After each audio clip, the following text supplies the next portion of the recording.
नमस्कार। शिशु रक्षा कौशल्य। नवजात शिशु की घर में देखभाल, जांच तथा कौशल्य प्रशिक्षण के कार्यक्रम में आप सभी का स्वागत है। शिशु के जन्म के समय प्रथम निर्णय। इस मॉड्यूल में हम ये बातें सीखेंगे: जीवित शिशु, मृत शिशु, समय से पूर्व जन्मा शिशु, सामान्य शिशु, नाल, रोना, शिशु की सचेतनता, शरीर के अंगों की दृढ़ता और शरीर के अंगों का ढीलापन। आइए देखते हैं शिशु के जन्म के समय प्रथम निर्णय क्या लिया जाए।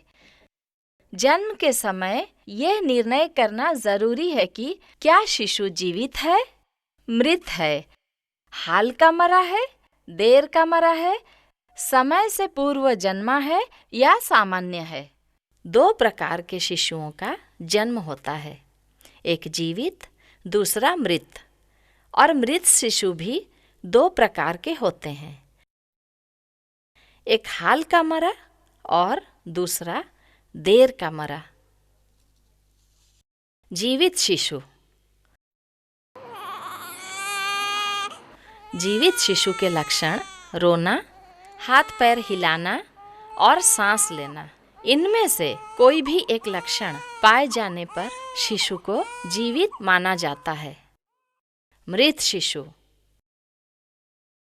पैदा होने के बाद अगर शिशु ना रोए, हाथ पैर ना हिलाए या सांस न ले तो उसे मृत शिशु माना जाता है।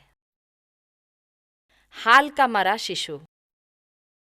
जन्म के समय शिशु के ना रोने पर, हाथ पैर ना हिलाने पर या सांस ना लेने पर, लेकिन ताज़ा नजर आने पर उस शिशु को हाल का मरा शिशु माना जाता है। देर का मरा शिशु। माँ के गर्भ में कुछ समय पहले शिशु की मृत्यु हो चुकी होती है। शिशु देखने में ठीक नहीं होता।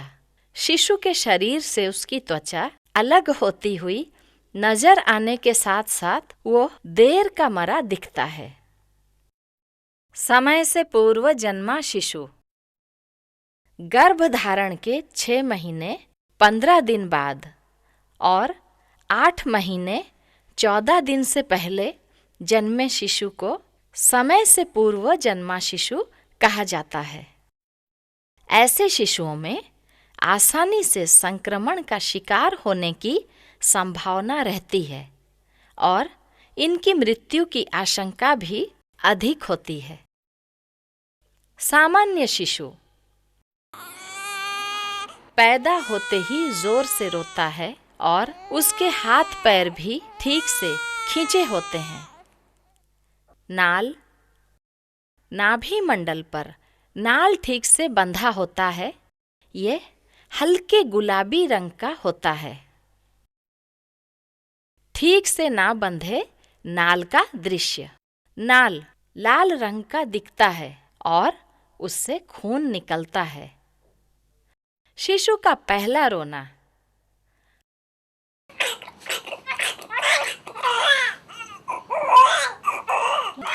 आमतौर पर शिशु पैदा होते ही जोर से रोता है। उसके इस प्रकार रोने से उसकी सांस की नली साफ है या नहीं, इस बात की जानकारी मिलती है।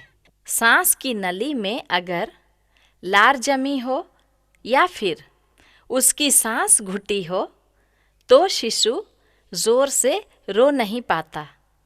इसलिए ये ज़रूरी है कि शिशु किस तरह रोता है, इस पर ध्यान देकर इस संबंध में जरूरी कदम उठाए जाएं। रोना। शिशु चुपचाप बिना रोए सोया रहता है, लेकिन उसके तलवे पर हल्के से मारने पर वो रोना शुरू करता है। जोरदार रोना। शिशु जोर से रोता है।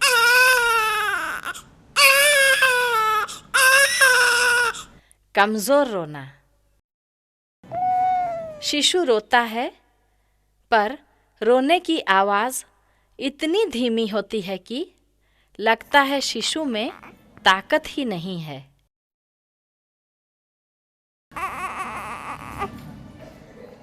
ना रोना।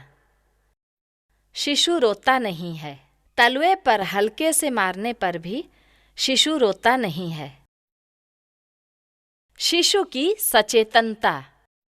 सचेत शिशु। शिशु सचेत होता है। शिशु सोता रहता है, पर उसे जगाया जा सकता है।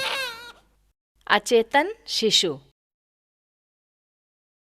शिशु अचेत होता है, उसे जगाया नहीं जा सकता। शिशु मुरझाया सा रहता है। शरीर के अंगों की दृढ़ता। शिशु की टांग या बाहों को सीधी करने पर शिशु उसे अपनी ओर वापस खींच लेता है। इससे उसकी मांसपेशियों की दृढ़ता का पता चलता है। शरीर के अंगों का ढीलापन। शिशु की टांग या बाहों को सीधी करने पर वो उसे वापस अपनी ओर नहीं खींच सकता। इससे उसके शरीर के ढीलेपन का पता चलता है। नवजात शिशु की देखभाल के लिए इस पद्धति का समुचित उपयोग करके आशा अनेक अमूल्य जीवन की सुरक्षा कर सकती है। इस प्रशिक्षण के दौरान आपके मन में कोई जिज्ञासा रह गई हो तो आप प्रशिक्षक से संपर्क करके समाधान प्राप्त कर सकते हैं, या चाहें तो फिल्म को दोबारा देख सकते हैं। याद रखें, स्वस्थ व निरोगी शिशु हमारी अमूल्य संपत्ति है।